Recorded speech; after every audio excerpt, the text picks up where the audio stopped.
Bom dia, boa tarde, boa noite para você que vai ouvir mais tarde. Estamos finalizando hoje a série Liberta das Prisões Ocultas.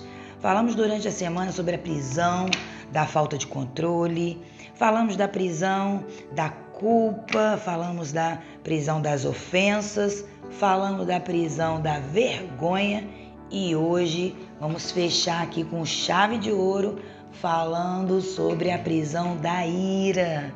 Meu Deus, vamos encontrar alguns conhecimentos aqui, né? Vamos aprender como nós devemos lidar com a ira e de onde que ela vem.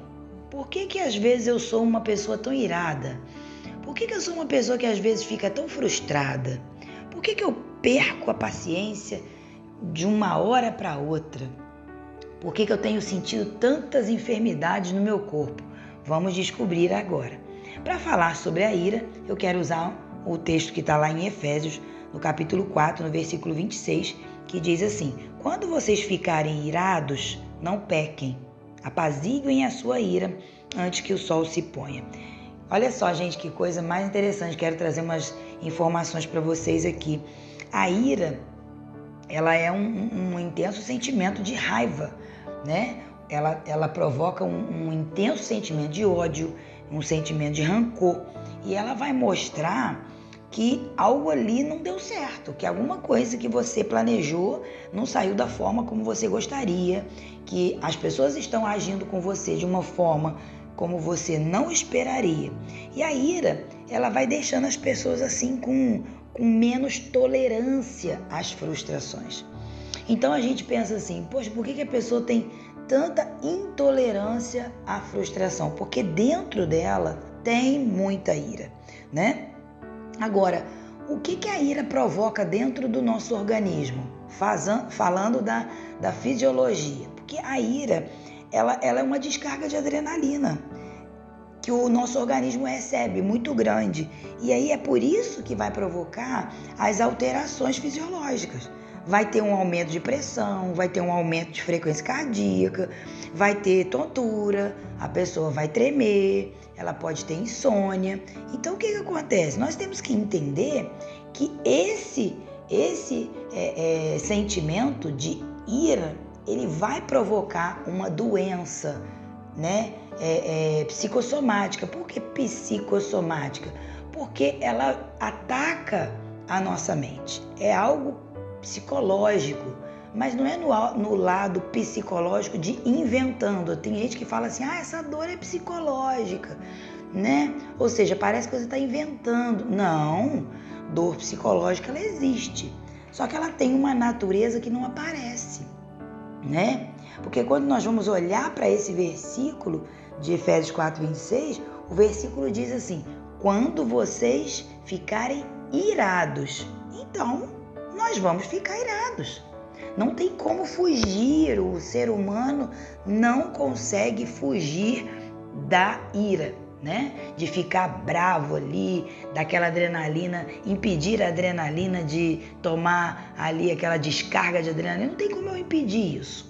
Agora, o que acontece que eu tenho, que eu me deixo levar pela ira, que eu falo sem controle, que eu perco a noção do bom funcionamento moral, né? De onde vem isso? Deixa eu te dizer de onde vem. Quantos de nós aqui já ouviu a expressão da mãe, do pai, dizendo, isso não foi nada, deixa isso pra lá, se você ficar bravo, o Papai do Céu não vai gostar de você, né? Então o que acontece? Nós vamos sendo impedidos de expressar o que nós estamos sentindo, né? Não fica com raiva, raiva não é de Deus. Então a gente vai alimentando esses sentimentos, essas frases, e quando a situação lá na nossa infância acontece, o que a gente faz? A gente não fala, não expressa, não chora, não põe para fora, a gente engole. E dentro desse engolir, isso vai para algum lugar. Então, quantas pessoas hoje refletem um excesso de ira que não foi expressada.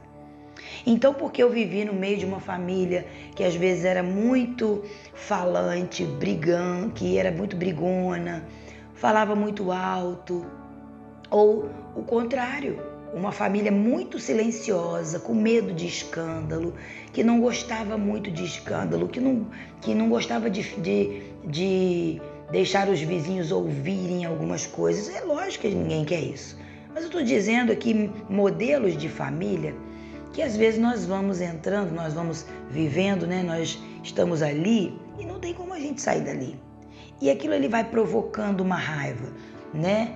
Que é um exemplo bem básico, quando a criança te pede alguma coisa e você não dá a resposta, né? Por exemplo, o filho vai e fala para você assim, ô mãe, compra isso aqui para mim. Você não pode comprar, você não tem o dinheiro, mas você não explica. Você deixa para lá. Aquela criança está o quê? Com raiva. Ela vai ficar com raiva, ela vai engolir aquela raiva, ela vai ficar frustrada, mas ela não vai expressar. Porque afinal de contas, eu posso chegar em casa, eu posso apanhar, eu posso receber uma bronca, então eu vou engolir aquilo ali. Então, a frequência do não, tudo é não explico, não vai, não pode, você não vai. E essa falta de explicação é que vai provocar uma raiva dentro daquela criança. E aí a vida vai vir, com todas as coisas que ela vai viver, e ela vai ter raiva, e ela vai ter frustrações.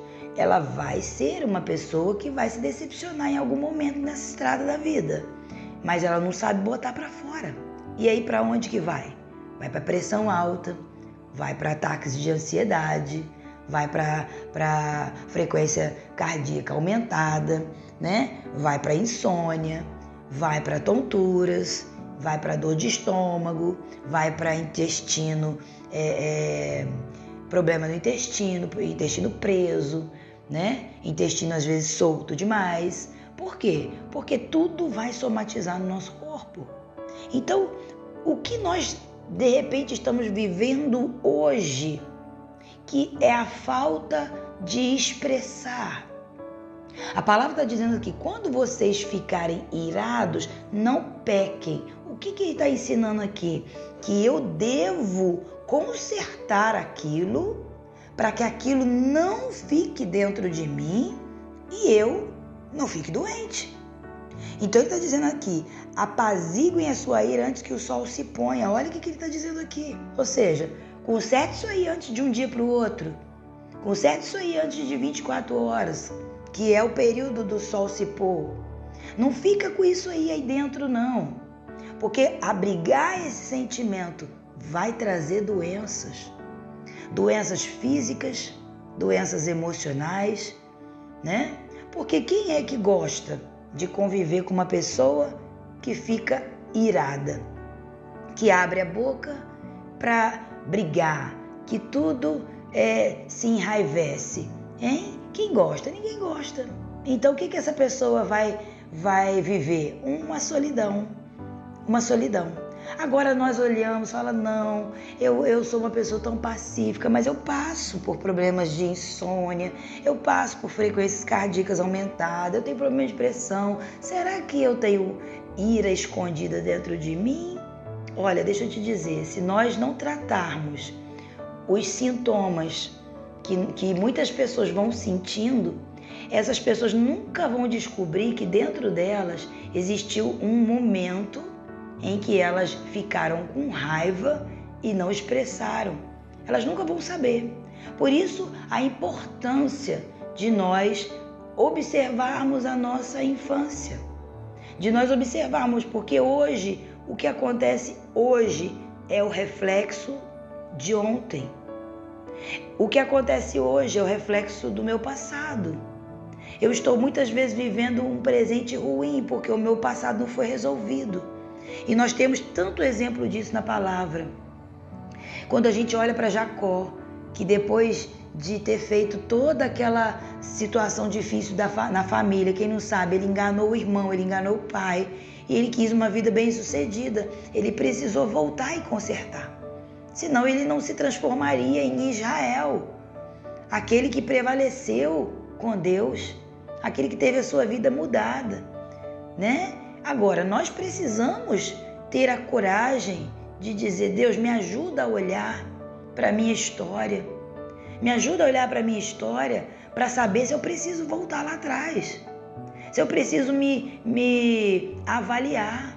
E às vezes você tem raiva de você. Eu tenho uma raiva de mim por quê? Porque eu aceitei essa situação. Porque eu não falei nada onde eu deveria ter falado. Porque eu não fiz. Então a pessoa vai ficando ali com aquele sentimento de dor. E isso vai paralisar a vida da pessoa. Isso é uma prisão. Uma pessoa que está sempre nervosa. Uma pessoa que está sempre explodindo. Não consegue aquele equilíbrio. Não consegue aquela pausa nas emoções, aquele controle nas emoções. Porque às vezes é o poço de ira. Muitas vezes é um poço fechado. Então, de repente, está na hora de abrir esse poço, abrir essa gaveta, abrir esse momento da sua história, né? Como eu sempre falo, procure uma pessoa de confiança que não está ali para te julgar, mas que está ali para ministrar sobre a sua vida, que está ali para mostrar para você o quanto você é uma pessoa especial para quem te criou, que foi o Senhor, e deseja limpar o seu coração. Deseja que você se liberte dessa prisão da ira. E aí você está ali toda pacífica, mas por dentro, as situações elas são intensas. Qualquer situação de frustração te leva a ter muitas dores. Então, nós não ignoramos nada. Nós não deixamos e julgamos dizendo: nossa, qualquer coisa, a pessoa fica assim, nervosa. Não, tem uma história. Não julgue a pessoa de hoje sem conhecer a criança que ela foi. Não dá. Nós precisamos fazer um olhar especial para isso. Se você nunca parou para olhar para isso, pare hoje. Pare e analise sua vida. Como que eu fui na infância? Eu falei o quanto eu estava me sentindo sozinha para minha mãe. Eu falei para o meu pai o quanto que eu estava com raiva dele porque ele só trabalhava e não me dava atenção. Eu conseguia falar isso? Eu consegui me expressar? Não, eu não consegui. Por quê? Porque geralmente a gente não fazia isso, né? A gente não faz isso. A criança não faz isso. Por isso a importância dos pais hoje dizerem para os seus filhos: o que você está sentindo? O que você está sentindo? Não tenha medo de falar: estou com raiva. Está com raiva? Está com medo? Está triste? Está com nojo? As emoções precisam ser faladas, porque se elas não são expressadas, elas dão doença. E isso, grandes psiquiatras, grandes estudiosos da psicanálise, eles estudaram isso. Mas a Bíblia vem antes de Freud, de Jung, de tantos outros estudiosos e psiquiatras, médicos. E a Bíblia já falava: olha, vocês vão irar. E quando isso acontecer, não deixe o sol se pôr sobre a sua ira, não. Olha, Deus aqui, a Bíblia, a fé, a Bíblia, a verdade, ela vem antes da ciência. E nós não podemos ignorar isso. E eu gostaria nessa manhã, de fecharmos essa série, colocando diante de Deus esse momento, essa prisão que muitos hoje podem estar vivendo, que estão acabando com a sua alegria, acabando com a paz. E eu quero orar. Então, pare por um momento o que você está fazendo. Porque às vezes a gente vai ouvir a palavra fazendo alguma coisa e a gente não dá a devida atenção ao nosso interior. Mas agora é o momento de você parar. E eu quero orar por você. Senhor, eu sei o quanto é difícil não expressar e guardar. Quantas palavras que nós vamos guardando, quantas situações nós vamos vivendo, vamos tendo medo de enfrentar, e quando vamos ver, estamos doentes fisicamente, passando lutas, Senhor, na nossa saúde. mostrando até para nós mesmos o quanto nós estamos tristes, o quanto nós estamos às vezes como pessoas insatisfeitas, pessoas frustradas, pessoas que não têm mais aquela alegria. Porque Deus, eu creio que hoje é o momento de nós limparmos a nossa vida e nos livrarmos dessas prisões, Pai, dessa prisão de ira. Deus, eu quero te agradecer, Pai, porque essa semana foi uma semana extraordinária. Uma semana onde olhamos para lugares que nós nunca imaginávamos olhar. Para falta de controle, para culpa, para ofensas, para vergonha e hoje para ira. Eu sei, Deus, que temos muitas coisas aqui, Senhor, para tratar. E pedimos a ajuda do Seu Espírito. Contamos com o Senhor, em nome de Jesus. Amém e graças a Deus. Queridos, que Deus te abençoe de forma rica e abundante. Se você puder, esteja hoje às 19 horas na live, tá? Do Instagram, @SheilaMeireles15 e no YouTube da Igreja de Nova Vida, Carlos Chagas, né? Vai estar tudo direitinho aí, o link para você poder entrar, porque nós vamos falar um pouco mais sobre essas prisões. Vamos fazer um resumão aqui e eu sei que você vai ser ricamente abençoado. Que Deus te abençoe. Nessa semana que vem agora eu tenho um descansozinho e aí daqui a 15 dias nós voltamos com mais uma série poderosa. Fique com Jesus. Tchau, tchau.